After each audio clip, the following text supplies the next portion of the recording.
Hello, my dear students. How are you? I hope you all will be great. I am also fine here. Today, we are going to discuss a very important topic of English grammar, and that is use of present continuous tense. Present continuous tense का use कहाँ पे होता है, कौन सी actions को express करने के लिए हम प्रेजेंट कंटिन्यूअस टेंस का यूज करते हैं। इससे पहले मैं आपको ये बता चुका हूँ कि प्रेजेंट कंटिन्यूअस टेंस की पहचान क्या होती है। हिंदी और इंग्लिश दोनों में मैंने उसकी पहचान आपको बताई हुई है, और उसके अलग अलग टाइप के जो सेंटेंसेस होते हैं, affirmative, negative, interrogative and negative interrogative, और उसके डिटेल में एग्जाम्पल के साथ आपको समझाया गया है, उसका स्ट्रक्चर बताया गया है। तो अगर आपने वो वीडियो नहीं देखी है तो आप उसको सर्च कर सकते हैं मेरे YouTube channel learn English with ASG, ठीक है, इसमें सर्च कर सकते हैं या आप डिस्क्रिप्शन में जाके देख सकते हैं।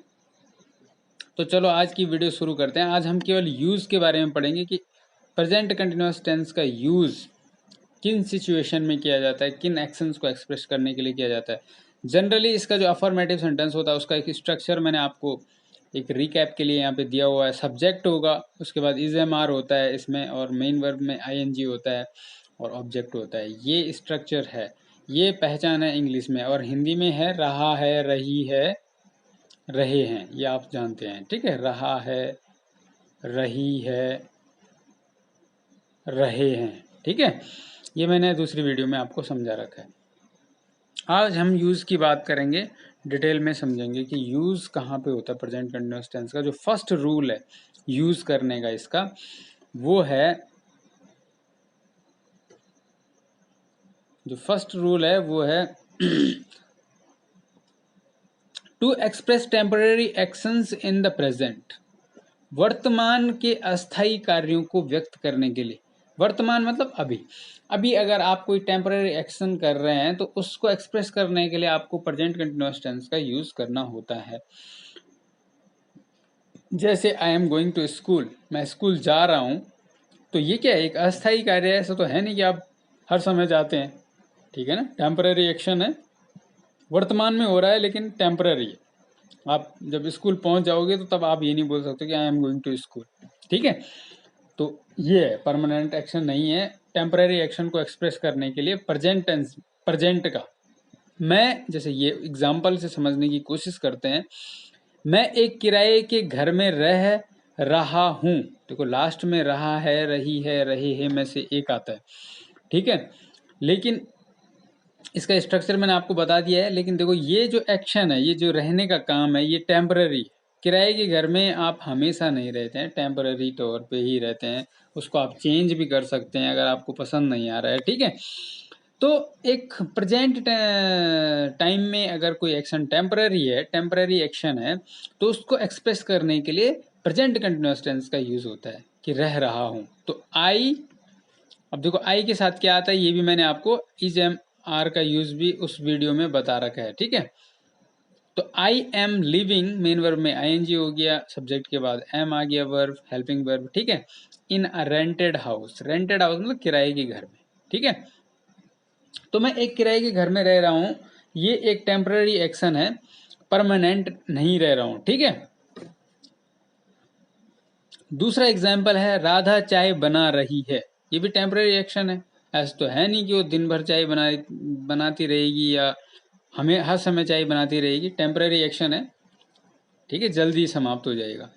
तो राधा, और राधा के साथ क्या आ जाएगा, सिंगुलर सब्जेक्ट के साथ आता है इज। ठीक है, तो राधा इज मेकिंग टी। ठीक है, नेक्स्ट समझते हैं। नेक्स्ट एग्जाम्पल है इसका, थर्ड एग्जाम्पल है टेम्पररी एक्शन के लिए। ठीक है, हम आजकल स्कूल नहीं जा रहे हैं, रहा है, रही है, रहे हैं। लेकिन जो जाने का काम है, स्कूल नहीं जाने का काम है, वो टेम्पररी।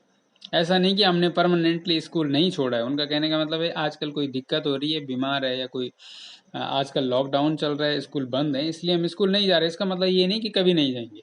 ठीक है, तो वी के साथ आर का यूज होता है, ये मैं बता रखा है आपको पहले ही। वी आर नॉट, नेगेटिव है, नहीं का यूज हो रहा है तो नॉट आ जाएगा, और नॉट हमेशा मेन वर्ब और हेल्पिंग वर्ब के बीच में आता है, ये आपने नोट करना है। ठीक है, तो we are not going to school nowadays, आजकल के लिए बोलते हैं नाउ अ डेज। अब देखो दूसरा रूल समझते हैं। जो दूसरा रूल है प्रेजेंट कंटिन्यूअस टेंस के यूज का वो है, फर्स्ट रूल आपने देख लिया, परमानेंट एक्शन, टेम्पररी एक्शन को एक्सप्रेस करने के लिए यूज किया जाता है, ठीक है। जो सेकंड यूज है वो है to express actions happening at the time of speaking, बोलने के वक्त जारी रहने वाले कार्यों के लिए। वो कार्य जो बोलने के समय जारी है, जैसे आप बोल रहे हैं और उसी समय वो काम हो भी रहा है। जैसे आई एम टीचिंग यू, मैं आपको पढ़ा रहा हूँ तो ये काम अभी हो रहा है ना, आपके सामने हो रहा है, तो ये बोला भी जा रहा है और आपको पढ़ाया जा रहा है। तो मैं उसी समय बोल रहा हूँ जब मैं ये काम कर भी रहा हूँ कि आई एम टीचिंग यू, ठीक है। तो ये वो एक्शन को एक्सप्रेस करने के लिए भी होता है जो बोलने के वक्त एक्शंस हैपनिंग, हैपनिंग का मतलब घटित हो रहे हैं, एट द टाइम ऑफ मतलब उस समय ऑफ स्पीकिंग, बोलने के समय जो एक्शंस घटित होते हैं। इसको एग्जाम्पल से समझते हैं। एग्जाम्पल नंबर 1 है, इस फोटो को मुझे यहाँ से रिमूव करना पड़ेगा। हाँ, एग्जाम्पल नंबर 1 है, शिवानी अपने कमरे में पढ़ाई कर रही है। अब देखो शिवानी अपने घर में रह रही है, उसके घर में कोई मेहमान आ गया, उसकी दोस्त आ गई, तो पूछ रही है उसकी मम्मी पापा को, भाई शिवानी क्या कर रही है? तो उसकी मम्मी बोल रही है कि शिवानी अपने कमरे में पढ़ाई कर रही है, रही है, लेकिन अभी कर रही है, मतलब जब उसकी माँ बोल रही है ये बात, उस समय वो बगल वाले कमरे में पढ़ रही है। तो बोलने के वक्त क्या है, काम जारी है। तो ऐसे काम को एक्सप्रेस करने के लिए कंटिन्यूअस टेंस का यूज होता है, प्रेजेंट कंटिन्यूअस का। तो शिवानी सिंगुलर सब्जेक्ट है, Shivani is studying in her room, या doing study in her room भी बोल सकते हैं आप। तो शिवानी सिंगुलर सब्जेक्ट के साथ इज का यूज होता है, मेन वर्ब में आईएनजी है और उसके बाद ऑब्जेक्ट है। नेक्स्ट एग्जाम्पल है, हरिश्चंद इस समय सो रहा है। अब हरिश्चंद का भी वही है कि भाई उसका दोस्त आया उसके घर में, तो उसके पापा ने कहा भाई हरिश्चंद तो सो रहा है। तो जब उसके पापा बोल रहे हैं तो उस समय हरिश्चंद क्या काम कर रहा है, सोने का काम कर रहा है। तो जो एक्शन है वो उस समय हो रही है जब बोला जा रहा है, ठीक है। तो हरिश्चंद सिंगुलर सब्जेक्ट है तो इज आ जाएगा, इज स्लीपिंग, मेन वर्ब में आईएनजी है, एट प्रेजेंट, ठीक है। तो पहचानने के लिए तो इतना ही बहुत है। Helping verb is am are के बाद मेन वर्ब में अगर आईएनजी मिलता है आपको तो समझ जाइए कि वो प्रेजेंट कंटिन्यूअस टेंस है। लेकिन इसका यूज क्यों होता है, इसलिए भी होता है कि जब कोई काम बोलने के वक्त जारी होता है, ठीक है। जैसे नेक्स्ट एग्जाम्पल देखो, नेक्स्ट जो एग्जाम्पल है, वे खेल रहे हैं। तो जब बोल रहे हैं तो वो काम हो भी रहा है, खेल भी रहे हैं, उसी समय बोल रहे हैं, ठीक है। जैसे मैं अगर किसी बच्चों को खेलते हुए देख रहा हूँ ग्राउंड में, तो मैं बोल रहा हूँ कि वो वे खेल रहे हैं, तो खेल भी रहे हैं, मैं बोल भी रहा हूँ उनके बारे में। तो दे आर प्लेइंग।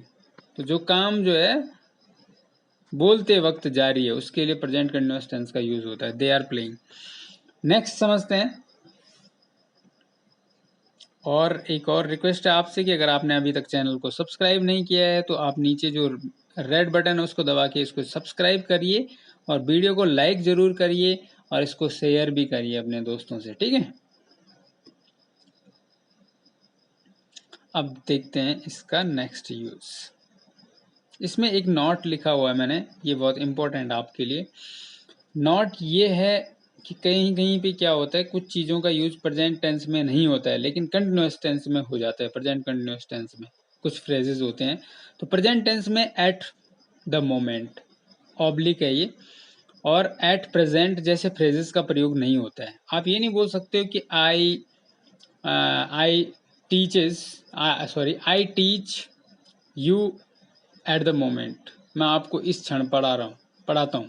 तो क्योंकि एट द मोमेंट एक प्रेजेंट टाइम को ऑलरेडी बताने वाला फ्रेज है, और प्रेजेंट टेंस का तो मतलब यही है कि वो प्रेजेंट टाइम ही बताता है, तो इसलिए इनका यूज जो है प्रेजेंट टेंस में नहीं होता है, लेकिन प्रेजेंट कंटिन्यूअस टेंस में इनका यूज होता है। परंतु प्रेजेंट कंटिन्यूअस टेंस में एट दिस टाइम मतलब इस समय, एट प्रेजेंट का मतलब इसी वक्त या आजकल, एट द मोमेंट का मतलब बिल्कुल इसी क्षण, नाउ का मतलब अब, नाउ डेज मतलब आजकल, और स्टिल मतलब अभी भी का प्रयोग, अभी का प्रयोग जो है प्रेजेंट कंटिन्यूअस टेंस में होता है। तो ये आपको याद रखना है, ठीक है, रूल है ये भी एक।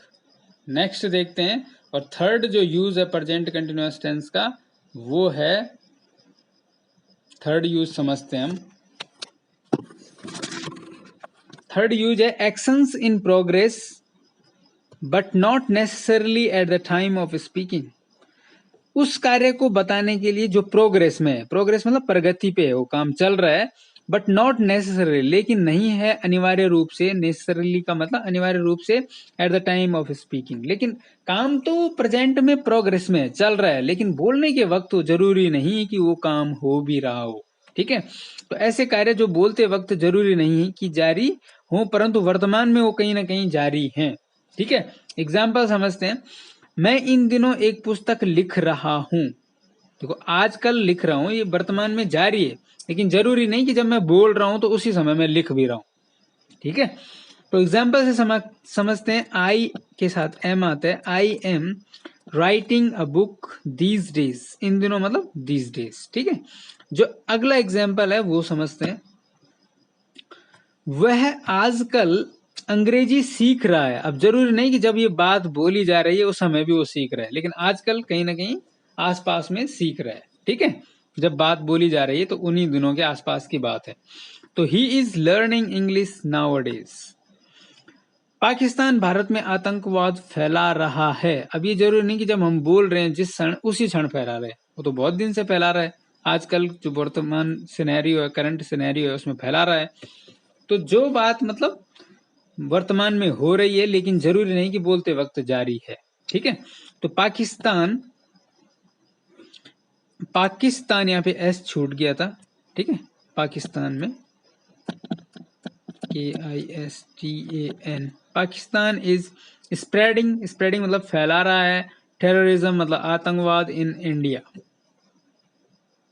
अब नेक्स्ट देखते हैं। नेक्स्ट जो यूज है, फोर्थ यूज, जो फोर्थ यूज है प्रेजेंट कंटिन्यूअस टेंस का, actions define definitely planned for near future. उन घटनाओं को बताने के लिए जो निकट भविष्य में, नियर फ्यूचर मतलब निकट भविष्य में निश्चित रूप से प्लान्ड है, जिन्होंने होना ही होना है निकट भविष्य में।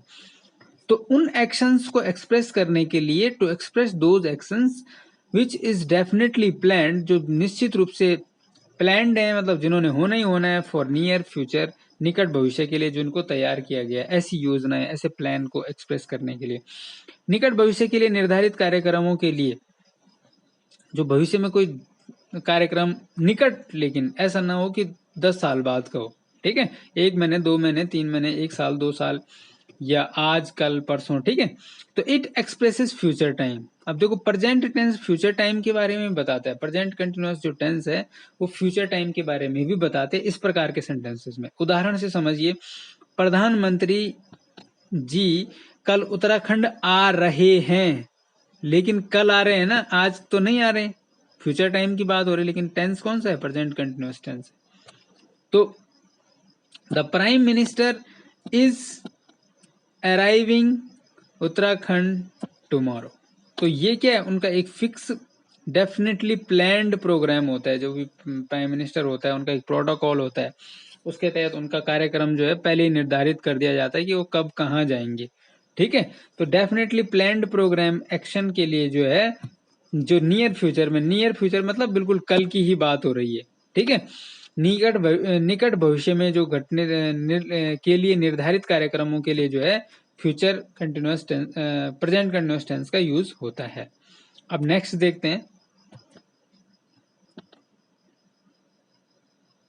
इसी का एक अगला एग्जांपल है निकट भविष्य वाले का। पूजा अगले सप्ताह दिल्ली जा रही है। तो पूजा अब सिंगुलर सब्जेक्ट है तो इज आ जाएगा। ठीक है, is Pooja is going to Delhi next week. निकट भविष्य मतलब अगले सप्ताह, बिल्कुल आने वाले अगले सप्ताह। ठीक है, तो निकट भविष्य में होने वाले एक फिक्स प्रोग्राम है पूजा का, वो दिल्ली जाएगी। अब जैसे आज शाम को मैच है, आपको बोलना है कि भाई धोनी तो आज शाम को नहीं खेल रहा है, तो ये भी फिक्स प्रोग्राम है कि भाई वो नहीं खेल रहा है। तो धोनी इज, अब यहाँ पे नॉट भी आएगा। ठीक है, नेगेटिव है, नॉट प्लेइंग दिस इवनिंग। इस शाम को आज धोनी जो है खेल नहीं रहा है। अब नेक्स्ट समझते हैं रूल नंबर 5 को।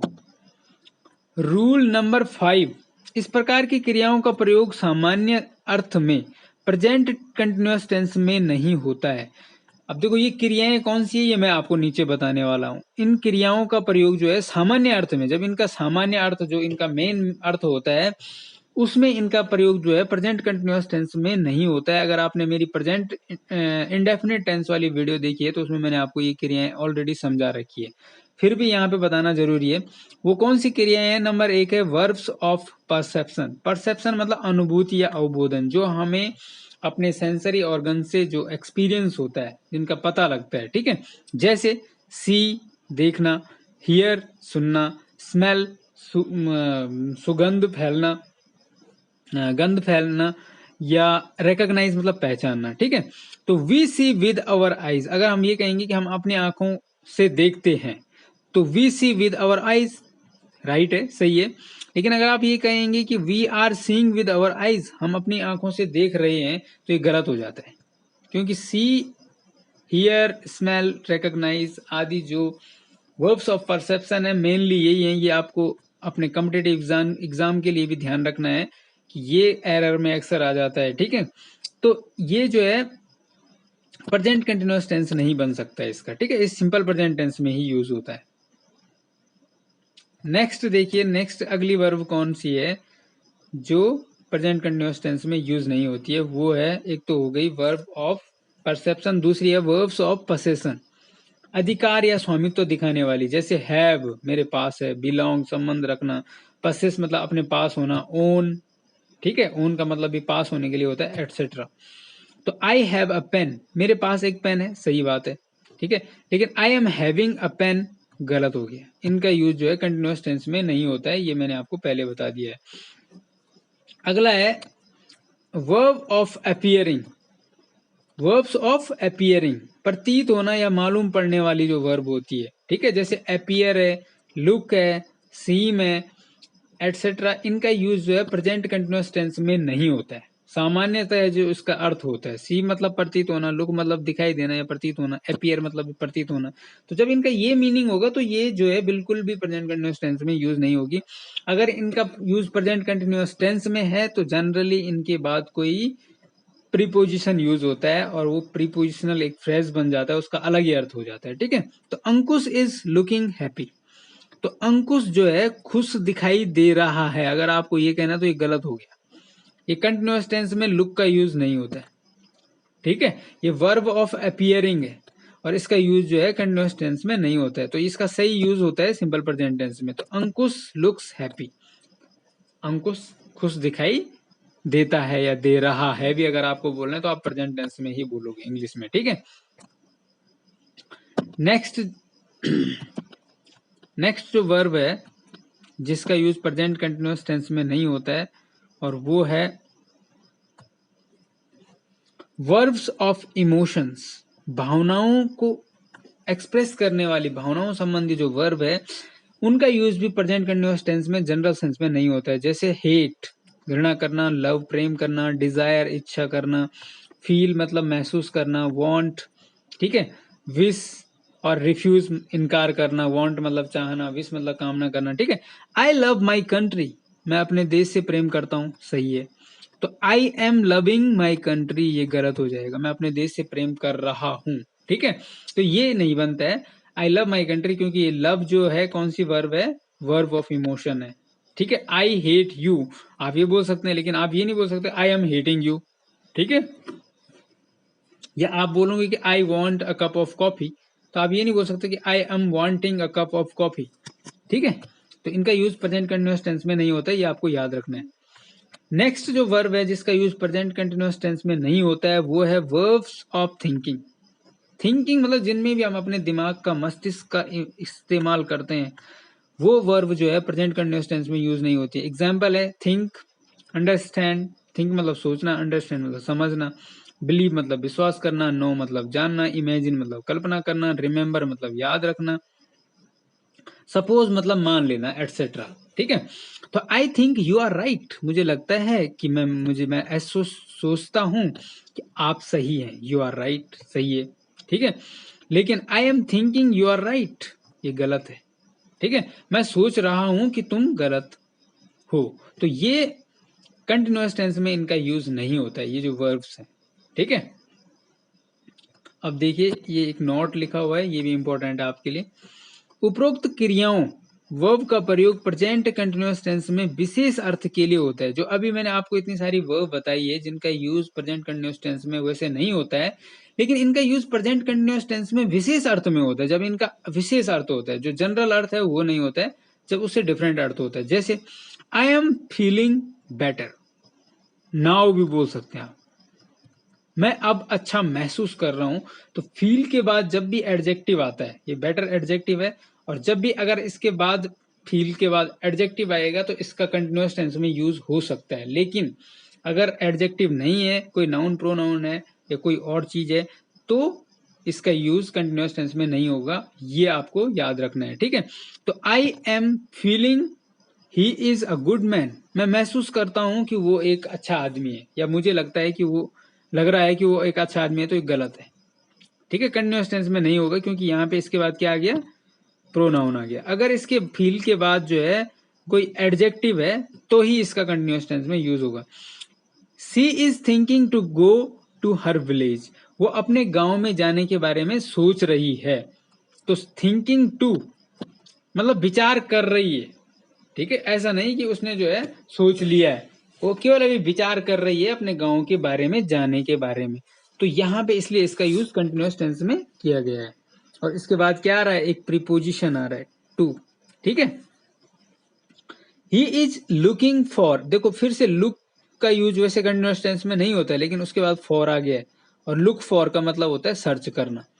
तो he is looking for his purse, purse मतलब जो हमारा पर्स होता है पैसे का, उसका किसी का पर्स खो गया है तो उसको ढूंढ रहा है। तो लुक फॉर का मतलब होता है सर्च करना, ढूंढना, ठीक है। तो ही इज लुकिंग फॉर, वो तलाश कर रहा है किसकी, अपने पर्स की। तो ये भी सही है। The main character is appearing on the stage, जो मुख्य पात्र है, मुख्य जो नायक है, कोई वो होता है ना नाटक, उसमें पात्र होता है, तो उसका जो मेन कैरेक्टर है इज अपियरिंग, अब उपस्थित हो रहा है ऑन द स्टेज। तो यहाँ पे देखो अपियर का मतलब उपस्थित होना है, ना कि प्रतीत होना है, ठीक है। प्रतीत होना नहीं है, उपस्थित होना है। तो उपस्थित होने के लिए मतलब अलग अर्थ में हो रहा है। और अपियरिंग ऑन द, देखो इसके बाद प्रीपोजिशन आ गया। He is seeing the doctor, he is seeing the doctor, वो डॉक्टर से मिल रहा है। तो ये देखो यहाँ पे सी का मतलब यहाँ पे देखना नहीं है, मिलना है, ठीक है। आई सी हिम, इसका मतलब ये नहीं कि मैंने उसको देखा, इसका मतलब ये भी हो सकता है कि मैं उससे मिला। तो ही इज, सी का मतलब देखना भी होता है, मिलना भी होता है, ठीक है। तो he is seeing the doctor, वो डॉक्टर से मिल रहा है। तो यहाँ पे इसका कंटिन्यूअस टेंस में इसलिए यूज हुआ है क्योंकि ये एक यहाँ पे इसका अर्थ अलग है। तो if you like this video तो please subscribe the channel and thank you for watching.